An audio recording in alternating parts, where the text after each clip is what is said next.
Imagine a world where everyone feels safe and comfortable to use the bathroom. To all my cisgender people out there, what's it like?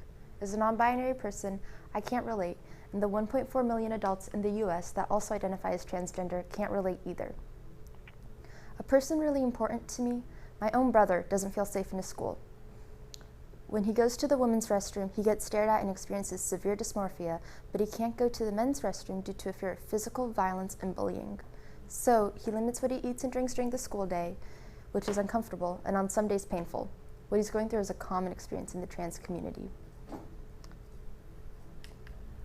Glenson, an American organization working to end discrimination based on sexual orientation and gender expression, found that 2/3 of transgender students feel unsafe in school bathrooms, causing them to avoid the facilities entirely. Regardless which of the two bathrooms the students use, they risk verbal, physical, and sexual harassment.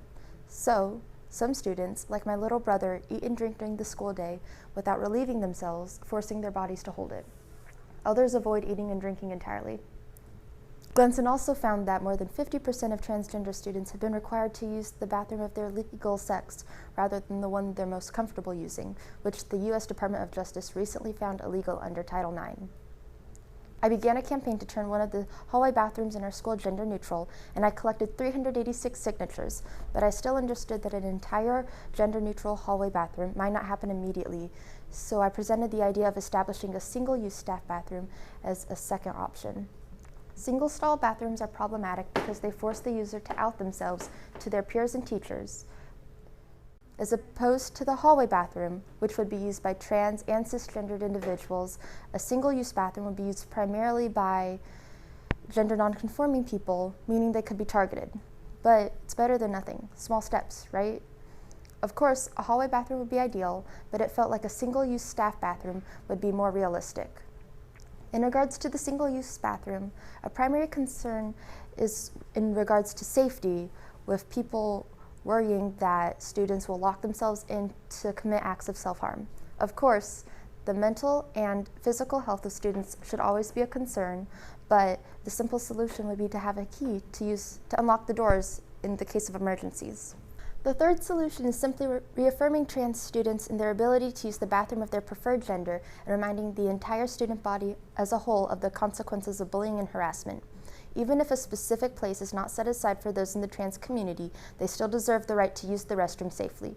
Many students have expressed a fear of doing so due to bullying and harassment. It is now the school's responsibility to ensure gender nonconforming students that they are safe. And one possible way to do that is to remind the student body as a whole of the expectations of behavior in terms of bullying and harassment. As a gender nonconforming student myself, I have definitely felt alone and misunderstood. So today I'd like to share how you can be a better ally to people like myself and the rest of my community. Stop making assumptions. You can't always tell if someone's transgender by looking at them. There's no one right way to be transgender. Some choose to medically transition and some don't. Some choose to legally change their name and ID documents and some don't. Some choose to change their physical appearance and some don't. Likewise, some people may want to do many of those things but can't afford it or can't do so for safety concerns. A person's identity does not depend on the things they have or haven't done to transition, and no two transgender people's journeys are alike. If you don't know what pronouns to use, ask without making it a big deal. Sharing your own pronouns is an easy way to do this. Hi, I'm Emerson, and my pronouns are they, them. If you accidentally use the wrong ones, quickly apologize and move on.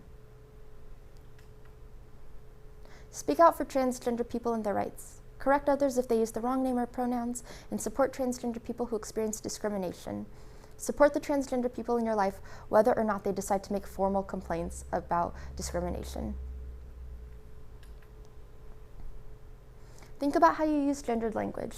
For example, ladies and gentlemen. Some trans people are fine with these labels, but you can't know without asking. That's why it's so important to examine your habits and avoid making assumptions about people's gender or pronouns. It takes time and effort, but it's important. And finally, push for inclusivity and acceptance, not simply tolerance. A baseline of tolerance, allowing transgender people to exist, is an important start, but it's not enough. We must accept, appreciate, and celebrate all the beautiful and diverse identities that exist in our community. Transgender inclusive policies are not a safety risk.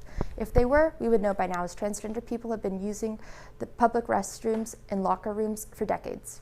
Policies that allow transgender people to use the correct bathroom, the one that best matches their identity, do not legalize harassment, stalking, violence, or sexual assault.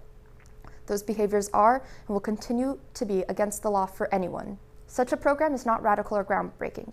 What would be groundbreaking, though, is the effect it would have on those in the trans community. All we want is to feel safe and accepted, and having a secure place to go to the bathroom is a small but important step in doing so. Thank you.